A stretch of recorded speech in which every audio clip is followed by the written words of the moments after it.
नमस्कार। धनु राशि के इस खास साप्ताहिक विश्लेषण में आपका बहुत बहुत स्वागत है।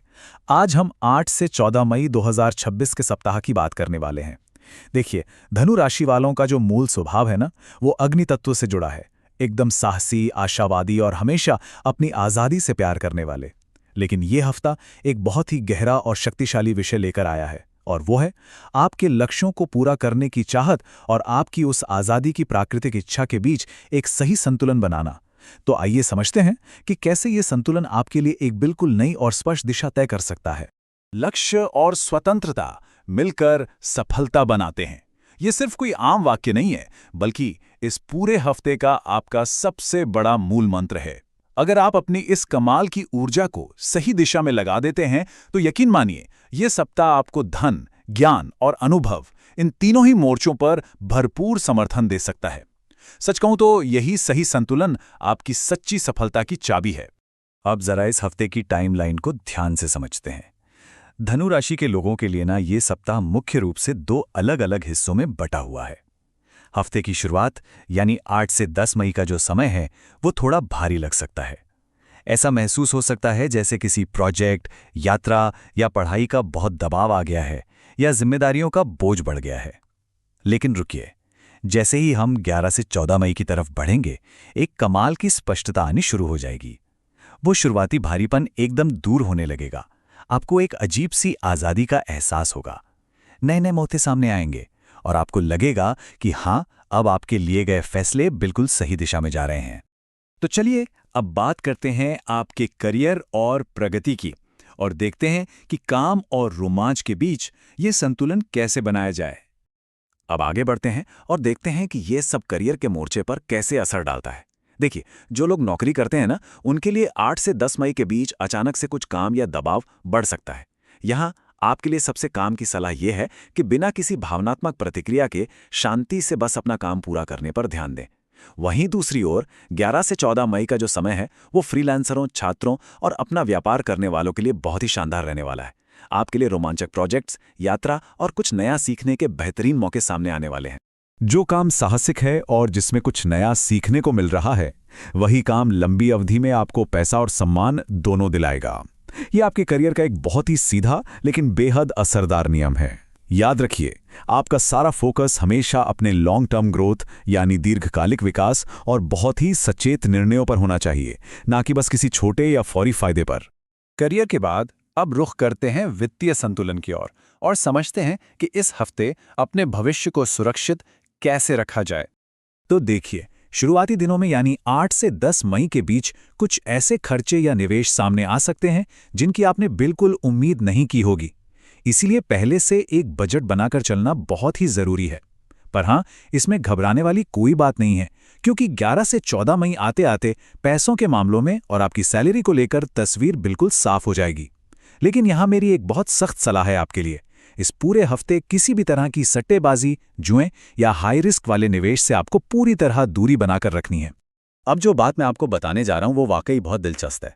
किसी भी बड़े खर्चे या वित्तीय फैसले से पहले खुद को बस 10 से 15 सेकंड के लिए रोकें और अपने आप से ये सवाल पूछें, क्या इस खर्च से मेरा भविष्य सुरक्षित होगा या इससे सिर्फ मेरा अभी का मूड बेहतर होगा?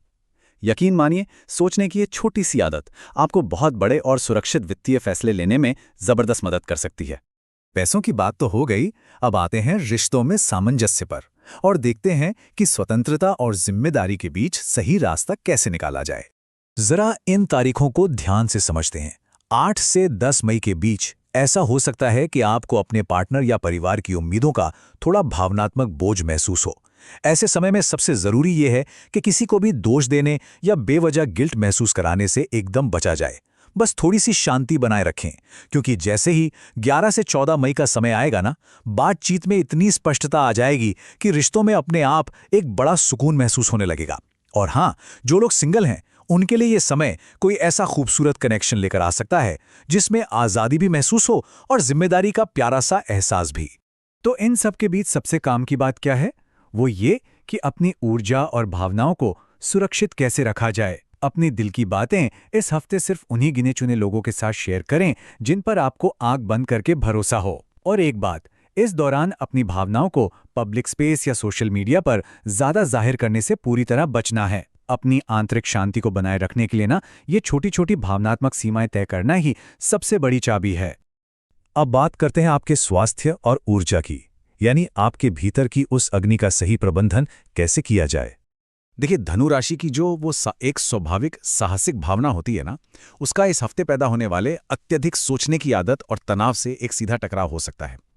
होता क्या है कि जब आप अपनी आज़ादी से जुड़े मुद्दों पर ज़रूरत से ज़्यादा सोचने लगते हैं तो आपकी सारी मानसिक ऊर्जा को सोख लेता है, और अगर आपने इस बात पर सचेत होकर ध्यान नहीं दिया तो ये आपको बुरी तरह थका सकता है, बेचैनी बढ़ा सकता है या आपकी रातों की नींद भी उड़ा सकता है। लेकिन फिक्र मत कीजिए, इस भारीपन को संभालने के कुछ बहुत ही आसान और व्यावहारिक तरीके हैं।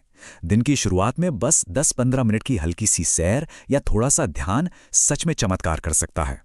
और सबसे जरूरी बात, अगर दिन में कभी भी आपको भावनात्मक बोझ महसूस होना, तो हर 2-3 घंटे में जानबूझकर 5 से 10 मिनट का एक छोटा सा ब्रेक लें। यह आपके दिमाग को एकदम रीसेट कर देगा। अपनी भावनात्मक ऊर्जा को वापस पाने का ये एक बहुत ही कमाल का तरीका है। अब हम इस विश्लेषण के आखिरी और सबसे महत्वपूर्ण पड़ाव पर हैं, मार्गदर्शन और कुछ बेहद खास उपाय। चलिए देखते हैं कुछ दैनिक अनुष्ठान जो आपको जमीन से जोड़े रखेंगे। ये सुबह की कुछ ऐसी आदतें हैं जिन्हें आप बहुत ही आसानी से अपनी दिनचर्या में शामिल कर सकते हैं। जैसे सुबह पानी पीते समय 11 या 21 बार ओम गुरुवे नमः का जाप करना, या हर दिन अपने लक्ष्यों का संकल्प लेने के लिए सिर्फ 15 सेकंड का समय निकालना। इसके अलावा ज्ञान और बुद्धि के लिए आप गुरु गायत्री मंत्र का पाठ भी कर सकते हैं। और हाँ, अपनी सकारात्मक ऊर्जा को याद रखने के लिए अपने पास एक पीला रुमाल या कोई पीला कपड़ा जरूर रखें। सुनने में शायद ये कदम बहुत छोटे लगें, लेकिन ये आपको एक बहुत ही गहरी मानसिक शांति देंगे। ये अनुष्ठान पूरे दिन आपकी ऊर्जा को एक जगह केंद्रित रखने में किसी एंकर की तरह काम करेंगे। मैं आज अपनी ऊर्जा को लक्ष्य उन्मुख, नियंत्रित, शांत और स्पष्ट रखूंगा। ये एक बहुत ही शक्तिशाली दैनिक संकल्प है। हर सुबह बस कुछ पल रुककर इस एक वाक्य को दोहराने से आपके पूरे दिन का फोकस एकदम लॉक हो जाता है। तो इस खास चर्चा को एक बहुत ही गहरे विचार के साथ समाप्त करते हैं। इस हफ्ते सच्ची सफलता पाने के लिए आप अपनी आज़ादी की उस अग्नि और अपने लक्ष्यों के अनुशासन के बीच सही संतुलन कैसे बिठाएंगे? हमेशा याद रखिएगा, लक्ष्य और स्वतंत्रता मिलकर ही सफलता बनाते हैं।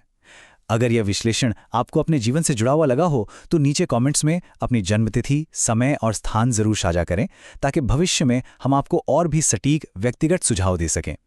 इसी विचारणीय प्रश्न के साथ एक बेहद केंद्रित, शांत और सफल सप्ताह की ओर कदम बढ़ाइए। जुड़ने के लिए धन्यवाद।